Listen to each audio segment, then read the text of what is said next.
Hey hi, this is actor Ashish Dikshit and you are watching me on Filmi Mantra. तो ये गुस्से में आके ईशा को यही बोलता है कि चलो तुम आज से मेरी पत्नी हो।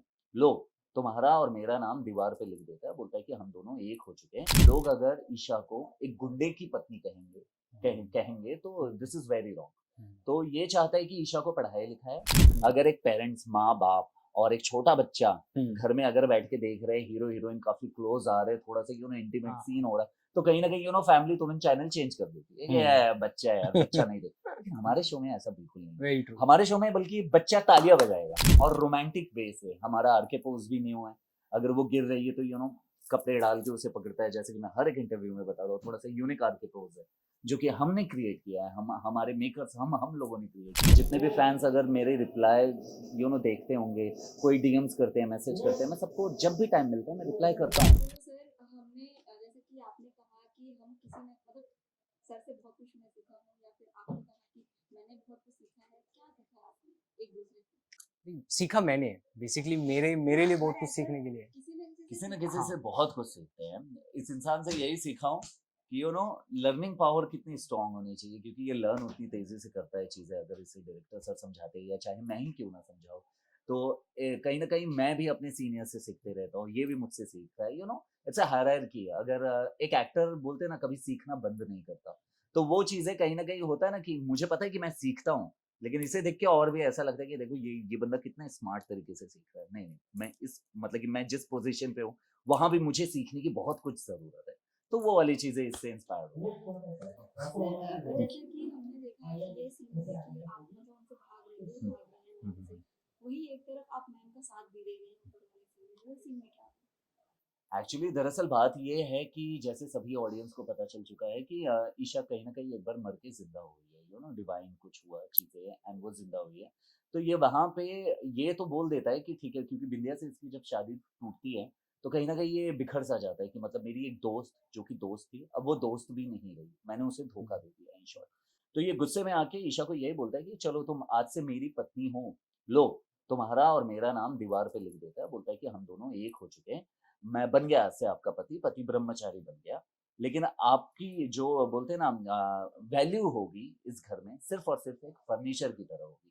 जो घर में रहते तो हैं बेकार के पड़े हुए, बट उनका कोई काम नहीं रहता। बस उसपे लोग टाइम पास करते, बैठते, उठते, जाते। वैसे ही आप भी टाइम पास एक रहोगे। मेरी ज़िंदगी में आपका कोई अस्तित्व नहीं है। बस एज़ अ पत्नी आप कहलाओगी ज़िंदगी भर, वो भी ब्रह्मचारी की पत्नी। सो अब ये ऐसी चीज़ें होती है, फिर इसे कहीं न कहीं ये लगता है कि यार लोग अगर ईशा को एक गुंडे की पत्नी कहेंगे तो दिस इज़ वेरी रॉन्ग। तो ये चाहता है कि ईशा को पढ़ाया-लिखाया एंड ईशा को पढ़ा-लिखा के एक ऐसे मुकाम पे एक आईएएस बना देगा, तो कहीं न कहीं वो दुनिया जब देश, नेशन के लिए कुछ करना चाहेगी, तो पूरी तरह से उसमें बिज़ी होगी।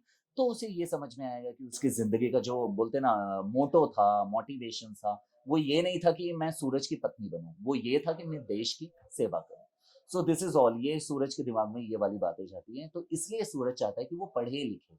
ये घर के बर्तन धोना, ये करना, आटा सानना, ये सारी चीज़ों में इसकी ज़िंदगी नहीं है। पढ़ाई-लिखाई करके ये अपनी ज़िंदगी में खुश रहे, भले अभी मेरी पत्नी है, लेकिन आगे चल के दुनिया को हैंडल करेगी, ठीक है, ज़िंदगी भर मेरी पत्नी रहे, लेकिन मैं ब्रह्मचारी हूँ, ब्रह्मचारी ही रहूँगा। This is all. तो हमें आगे के एपिसोड में ये देखने को नहीं मिल सकता कि आप उनके नजदीक जा रहे हैं या फिर मैम आपके काफी ज्यादा नजदीक सी आ रही हम बिगर नज़दीक जाए ऑडियंस को बहुत हाँ, रोमांस दे रहे हैं, टू बी हाँ, वेरी ऑनेस्ट। नहीं, बिकॉज़ क्या है ना कि देखो अ, इन शॉर्ट अगर देखा जाए तो घोड़े का रेस है। घोड़े दौड़ रहे हैं, बहुत सारे रेस है। मतलब आप समझ लो इतने सारे टीवीज़ हैं, रोमांस दिख रहे हैं, हर जगह रोमांस हो रहा है, आर के पोज़ हो रहा है, ये हो रहा है। थोड़ा हटके देखना है यूनिक, दिस इज़ यूनिक। तो डेफिनिटली 7 बजे दंगल टीवी पर आ जाइए। पति ब्रह्मचारी आपको देखने को ईज़िली मिल जाएगा, हुँ, जिसमें रोमांस भी है, नो टच भी है। हुँ, पूरी फैमिली बैठ के थोड़ा-सा भी क्या होता है यार, देखो टीवी भी आजकल थोड़ा-सा रोमांटिक हो चुका है। हुँ, अगर एक पेरेंट्स, माँ-बाप और एक छोटा बच्चा हुँ, घर में अगर बैठ के देख रहे हैं, हीरो हीरोइन काफ़ी क्लोज़ आ रहे हैं, थोड़ा-सा इंटीमेट हाँ, सीन हो रहा है, तो कहीं न कहीं फैमिली तुरंत चैनल चेंज कर देती है कि हुँ। बच्चा है यार, बच्चा नहीं देखता। लेकिन हमारे शो में ऐसा बिल्कुल नहीं है। Very true. हमारे शो में बल्कि बच्चा तालियाँ बजाएगा, हुँ, बिकॉज़ सूरज जो ईशा के साथ करता है, लाइक अगर उसे पकड़ के लेकर भी जाना है, तो हाँ। ऑडियंस ये सोचे कि पकड़ेगा कैसे? ये सन से उठाता है, जाता है उससे सन से उठाता है रसोई से, उसकी चूड़ी में पकड़ता है, बैंगल में और खींच के लेकर जाता है। तो यू नो नो टच होने के बाद भी बहुत सारी चीजें वो खुद ब खुद कर देते। हाँ देखिए, जैसे कि हमारे यहाँ पे जो डायरेक्टर हैं, असिस्टेंट डायरेक्टर, वो लाकर दे दिए हैं, ये समसी से चूड़ीला ऐसे पकड़ता है, ऐसे you know kind of this, और ये पकड़ के लेके जाता है। तो नो टच है, हर जगह नो टच है। तो हमारे मेकर्स Beautiful. बहुत ही अच्छी तरीके से ध्यान दे रहे हैं कि नो टच वाली चीजें होनी चाहिए, और रोमांटिक वे से। हमारा आर के पोज भी न्यू है, अगर वो गिर रही है तो यू नो कपड़े डाल के उसे पकड़ता है, जैसे कि मैं हर एक इंटरव्यू में बता रहा हूँ, थोड़ा सा यूनिक आर के पोज है जो कि हमने क्रिएट किया है, हमारे मेकर्स, हम लोगों ने क्रिएट किया है। So we are very unique, हम इतना ही कहना चाहते हैं। We are doing good just because of audience love and प्यार जो वो हमें शो कर रहे हैं, because we are trending number 1 on YouTube and we are doing very good.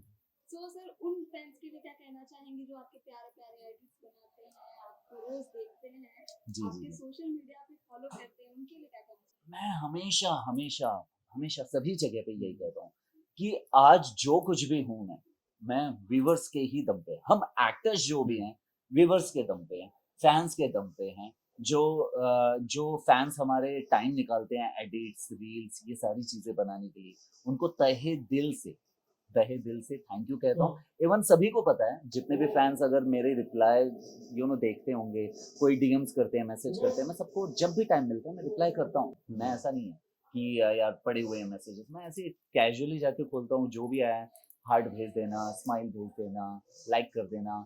कोई बोलता है सब मेरा बर्थडे विश करो, तो विश कर देता हूँ, मेरा ऐसा कुछ नहीं है। तो क्योंकि जो कुछ भी मैं हूँ जस्ट बिकॉज ऑफ उन्हीं लोगों की वजह से, आज वो हैं तो हम हैं तो उनका एंटरटेनमेंट है। This is all. सर, आप क्या कहना चाहेंगे?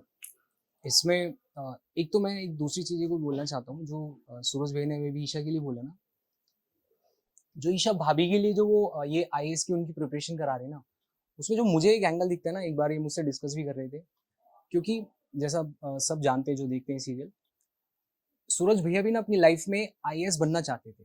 हाँ। तो उन्हें ना इस सपने की वैल्यू पता है। अगर वो उस सपने जो उन्होंने देखा था वो कंप्लीट नहीं होता, तो वो कहीं ना कहीं बैक ऑफ माइंड वो एक उनके, वो भी एक पुश है उनका ईशा जी के लिए, ईशा भाभी के लिए, कि वो एटलीस्ट वो खुद नहीं कर पा रहे तो कम से कम वो ईशा को आगे कर सके। हाँ, दूसरा क्या पूछ रहे क्या? फैंस के लिए अब फैंस के लिए तो ये तो मेरे लिए फर्स्ट टाइम है। मैं, हाँ, मेरे लिए तो और completely तेरे भी फर्स्ट टाइम एडिट्स है। कितने बना हाँ, रहे हैं फैंस। हाँ, मैं वही बोल रहा हूँ, मेरे लिए फर्स्ट टाइम है। हाँ। और मैं तो बस, अब मैं ज्यादा क्या बोलूँ, मैं थैंकफुल इसलिए होता हूँ, मैं स्पेशली मैं बात करता हूँ, मतलब स्पेशली बात नहीं, मतलब मैं रिप्लाई करता हूँ, मैं भी खुद जानबूझकर करता हूँ। इन्होंने मुझे बताया था, ये बात इन्होंने मुझे बताई थी कि क्या होता है ना कि जब यार आप थोड़ा सा आगे हो तो ना आपके पास बहुत सारे डीएम आएंगे, तो मे बी आप उनको इग्नोर करना शुरू करोगे। बट कह रहा है स्टार्टिंग में कहीं ना कहीं देखो, आपके लिए कोई मेहनत कर रहा है विदाउट एनी प्रॉफिट, उसका पर्सनल कुछ नहीं है उसमें, सिर्फ वो आपके प्यार के लिए कर रहा है, तो जाओ लाइक करो या बेसिक कुछ चीजें, तो वो मैं करता हूँ।